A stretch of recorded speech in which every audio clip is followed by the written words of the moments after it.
You ever wondered what it's like to get married in Nairobi? Well, stick around. You'll find out.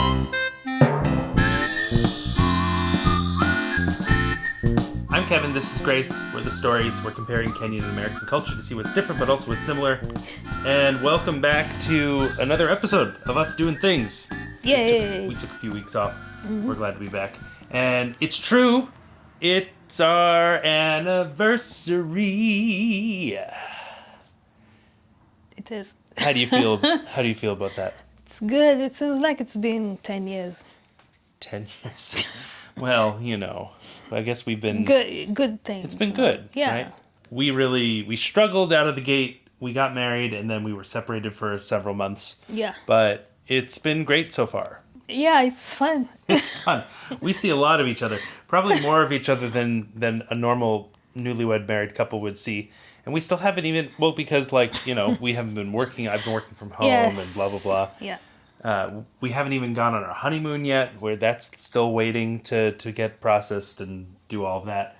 But today, you may have seen we posted part 1 of our wedding video. And so we thought we'd just talk a little bit about our Kenyan wedding.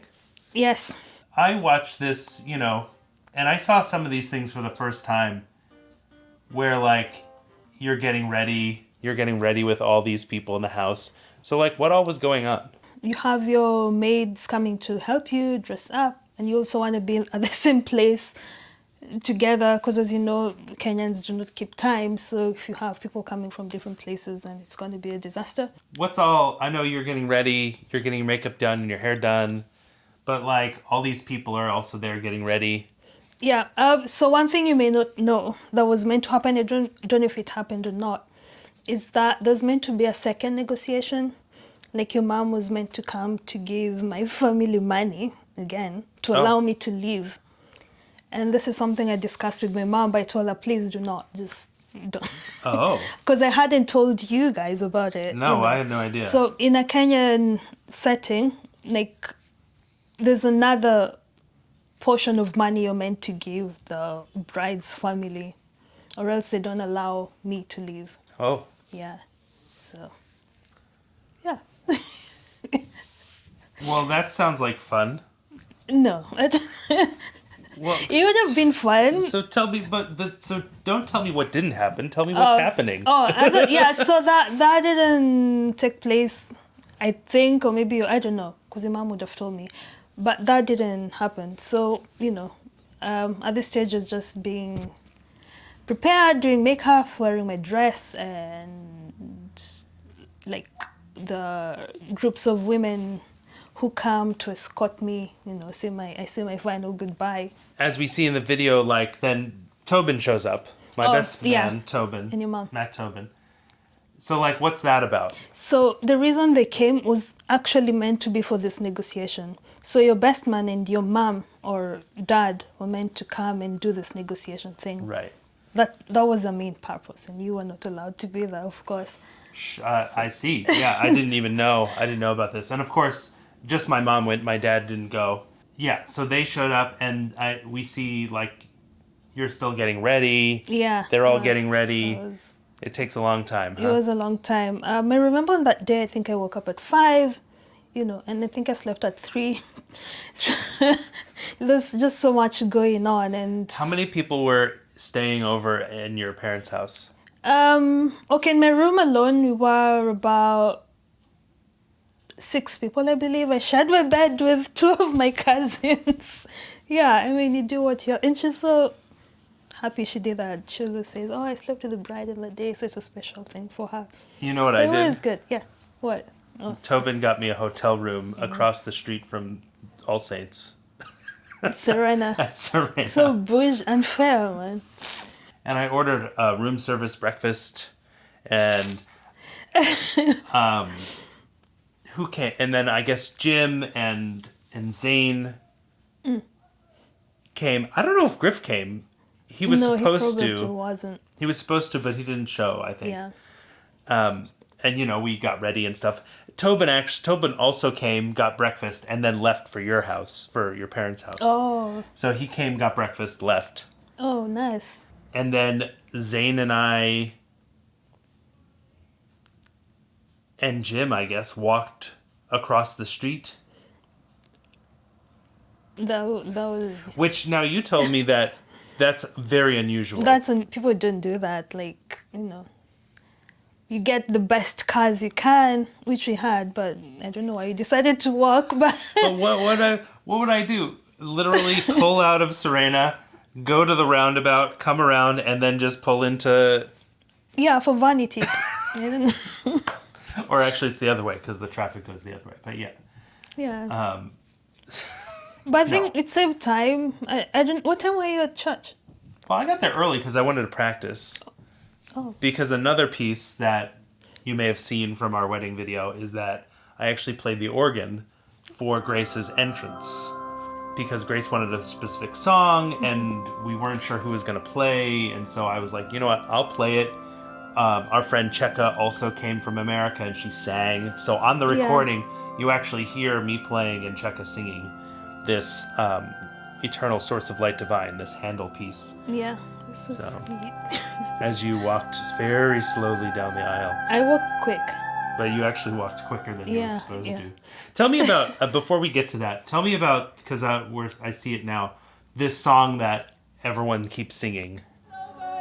So this is a Luo celebration Christian song. You hear it a lot. You'd never hear it in a funeral. So it's just, I'm trying to remember the words now. It's just to celebrate, thank God, like we're here gathered, you know, Oh, well, that's nice. to celebrate this occasion. Huh. Awesome. Yeah. So yeah, and then when the bridal party walked in, there was a piece that Yeah. I'd written that the musician, it wasn't, so Hannah was the music director, I don't know if she still is, of All Saints, but it wasn't her, it was his name Joe? Joe, yeah. Joe, who, I mean, I gave him the music maybe 2 days before, so I mean, he did a great job with very little time to actually rehearse. And on the recording, you hear him playing, but then the audio quality wasn't great, so I swapped in me playing just so you could hear more of the song. But it was Pretty really good. nice. Yeah, it's sweet. It was really nice. And then we went through the ceremony, which for me, from my perspective, is pretty much the way you would see a wedding done in America. Mm-hmm. The only difference is the way the signing thing worked. Like we signed the document, and then there's this moment where you have to put the document inside my suit. Yeah. And I'd never seen that before, heard of that. Yeah, I feel like Evans didn't really prepare us for that, and I assumed you knew, because, you know, I had no idea. I've never really been on an American wedding other than things I've seen in movies. So I thought you automatically knew. So when you're walking down the pulpit, yeah, that top part, whatever. I'm telling you, oh, I need to put this in your pocket, and you're like, what? Oh, when we're walking down the chancel, you mean? You call it pulpit. Well, the pulpit is the place where the pastor preaches from. But the area where the choir sings is called the chancel. Chancel, yeah. So you're like, what? I'm like, oh, I need to put this in your pocket. I was like, It's like, okay. okay, yeah. Yeah, whatever. So that was all. We just did that. Yeah. What did you think of Evans? He was Be great. careful because he might be watching. Evans was great. He was so helpful. I remember when we were doing our marriage counseling sessions, we had like, we did it via, not Zoom, there was no Zoom then. FaceTime, was it? There was, but WhatsApp. we did it through something, WhatsApp, WhatsApp or whatever. yeah. But we had to do them because we were here in Yeah, America. So yeah. we were doing our pre-marriage counseling over Midnight. WhatsApp. Yeah. And then when we we were both in Nairobi together, we did 1 or 2 more sessions. Yes. But that was fun. Like, you know, you're sitting at night, like midnight, and I think his time was daytime. And at that time, I think both of us are more intimate with each other. There's no like stress about work. I know I had work the following day, but sitting down at 12, talking about things maybe you may not have spoken about during the day, maybe, I don't know. So that was good, you know. I learned a lot from that. And I think he was, you know, for the ceremony itself, he really balanced the religious aspects with, you know, some good humor. Yeah, There's that moment where he was like, I guess you can shake hands or give each other a high five. And then Should've after done- we kissed, he said, "All right, that's enough of that." Yeah, he was really nice. He Yeah. was so helpful. It was good. Yeah, and then the whole thing was done, and we got into the cars, and we drove off to Ole Sereni for our reception. Yeah, that was good. Like, yeah, I'm just lucky that there's no traffic, as you know, because that was my main concern. Like, oh, there's gonna be traffic on Mombasa Road and whatnot. But it was really easy. I think that's when COVID was also starting to Oh, yeah. hit. So there's not. We should talk about that because Yeah. we were really expecting a large number of Yes. people. And it ends up that only, I don't know, maybe 100 or so, 200 and yeah, 100 to 150 50. Yeah, ended up showing up, yeah, which was fine. For us in America, 100 to 150 is a pretty good sized wedding. But we were expecting 500, 600 people. yeah, yeah. And because COVID really was just starting, restrictions were starting to be in place. And even the Americans who were with me, especially my mom and her partner, Jim, they were very concerned about COVID, getting back to America, all of this stuff. So I think a lot of people stayed away because of that. Yes. But I think all in all, it went very well. Before we left for Ole Sereni, there was this little mini reception at the church. Do you remember? Oh, yeah, yeah, yeah. And I was not expecting it. It was like, people were like, yeah, just go into this room. And we sat at a table and somebody brought us little snacks. And I was like, shouldn't we just be going to the other place? Like, because we had to do photos and stuff. It was very odd. I don't. Is that something that usually happens? Or? So, as I said, we're expecting more people. And at the reception, we only paid for 160, I believe. Oh, yeah. And so us didn't want to feel all these people who are not invited to the reception to feel like they're left out.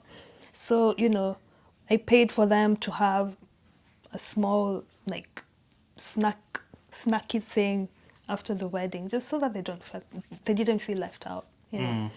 So that's what that was. Now we're married. For 1 year. For a year. For a whole solid year. Yeah. We have this video from the reception somewhere. We don't know where. We don't know where it is. We're looking for it. As soon as we find it, I'll edit it together and we will post it. So stay tuned for part 2 to our wedding video. You can see what the reception was like. And we were also on the wedding show, as you may know or have heard. We've talked about it a little bit. You can find some of that somewhere, and I may be able to post some clips from it as well. Yeah. But thanks for celebrating our anniversary with us today. Be sure to like this video, subscribe if you haven't already.